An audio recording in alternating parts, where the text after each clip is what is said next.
شہدائے کربلا سے منسوب جلسہ ہے تو بات صحابہ کی بھی ہو جائے، کیونکہ حسین صحابی بھی تھے، حسن حسین صحابی بھی ہیں، اور وہ صحابی جو دوش پیمبری پر سوار ہوتے تھے، وہ صحابی۔ تو ایک تو ان کے ساتھ ان کی امام حسنین کریمین کی ایک شان یہ ہے کہ وہ صحابی ہیں، اور دوسری شان یہ ہے کہ حضور کے گھر والے ہیں۔ ڈبل انرجی، وہی اللہ پاک فرما رہا، اور وہ جو ان کے ساتھ۔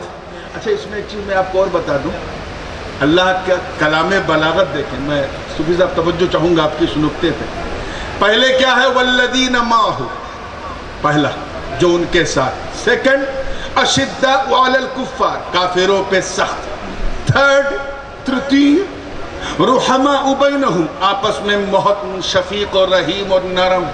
اور چوتھا تراہم رکعا سجدا، انہیں سجدہ رکوع میں دیکھو۔ چار خوبصورت صفت بیان کی۔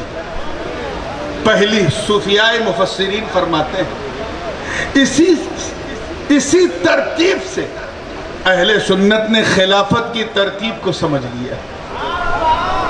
پہلے معہو، اور وہ جو ان کے ساتھ۔ کون صحابی ہے جس نے کبھی ساتھ نہ چھوڑا؟ ساتھ تو صبر ہے، مگر ایک ایسا صحابی ہے جس کی صحابیت پر قرآن نے مہر لگائی اور کہا سب ابو بکر وہ ساتھی ہے جس نے کبھی چھوڑا ہی نہیں۔ ماہو، ساتھ۔ اشداء علی الکفار، وہ صحابی بتاؤ جو کافروں پہ بہت سخت۔ حضرت عمر، زور سے بولو۔ عمر ابن خطاب ایسے سخت کہ جب کلمہ نہیں پڑھا تھا تو مسلمانوں پہ سخت تھے، اور جب کلمہ پڑھ لیا تو کافروں پہ سخت۔ نمبر 3، رحماء بینہم، آپس میں بہت محبت سے، بہت رحیم و کریم، بڑے نرم تھے۔ اتنا ہمبل صحابی کون تھا؟ حضرت عثمان ذی النورین۔ اور چوتھی صفت تراہم رکعا سجدا، جب دیکھو تو اللہ کی عبادت میں پاؤ، کبھی سجدہ کرتے ہوئے، کبھی رکوع کرتے ہوئے۔ یہ شان میرے حیدر کی، میرے مرتضیٰ علی کی۔ اس ترتیب کو غور سے دیکھو تو پورا فلسفہ خلافت سمجھ میں آ جائے۔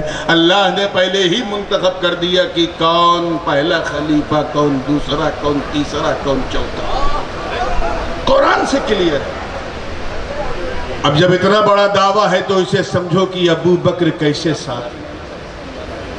حضرت امام جعفر صادق ایک مرتبہ اپنے نانا جان علیہ السلام کے مرقد پر انوار پر جالی کے سامنے کھڑے ہو کے سلام پیش کر رہے ہیں۔ ایک شخص آیا، کہا حضرت اندر کون ہے؟ کہ اندر میرے نانا جان علیہ السلام ہیں اور ان کے 2 ساتھی۔ کون؟ دور سے بولو۔ ابو بکر و عمر، 2 ساتھی۔ تو اس نے کہا اچھا یہ بتائیے ابو بکر حضور کے نزدیک کیسے تھے؟ What was the status of سیدنا ابو بکر in front of holy prophet؟ حضور کے نزدیک ان کا مہتو کیسا تھا؟ کیسے تھے؟ مقام کیسا تھا؟ آج کل کے مولوی مولانا ہوتے جو بڑا لمبا چوڑا جواب دیتے، ایسے تھے، ویسے تھے، یہ شان تھی، وہ شان تھی۔ مگر وہ امام ابن امام ہے، لمبا چوڑا جواب نہیں دیا، شارٹ کٹ میں کہا یہی پوچھ رہے ہو نا ابو بکر حضور کے نزدیک کیسے تھے، ان کا مقام کیسا تھا؟ جالی کی طرف دیکھ، ایسے تھے۔ کیش کرو پیچھے والوں، جیسے دکھ رہا ہے نا ایسے تھے، یعنی کبھی نبی کو چھوڑا ہی نہیں۔ ایسے تھے کہ سفر میں نبی کے ساتھ، حضر میں نبی کے ساتھ، خلوت میں نبی کے ساتھ، جلوت میں نبی کے ساتھ، مکے میں نبی کے ساتھ، مدینے میں نبی کے ساتھ، بدر میں نبی کے ساتھ، احد میں نبی کے ساتھ، خیبر میں نبی کے ساتھ، خندق میں نبی کے ساتھ، ہجرت میں نبی کے ساتھ، تجارت میں نبی کے ساتھ، خوف میں نبی کے ساتھ، مسکان میں نبی کے ساتھ، ڈر میں نبی کے ساتھ، خوشی میں نبی کے ساتھ، بھوک میں نبی کے ساتھ، پیاس میں نبی کے ساتھ، ظلم ہو رہا ہے تو نبی کے ساتھ، حکومت ہو رہی تو نبی کے ساتھ۔ ارے ایسا ساتھ کہ جب تک زمین پر تھے نبی کے ساتھ آج گنبد خضرا کے نیچے لیٹے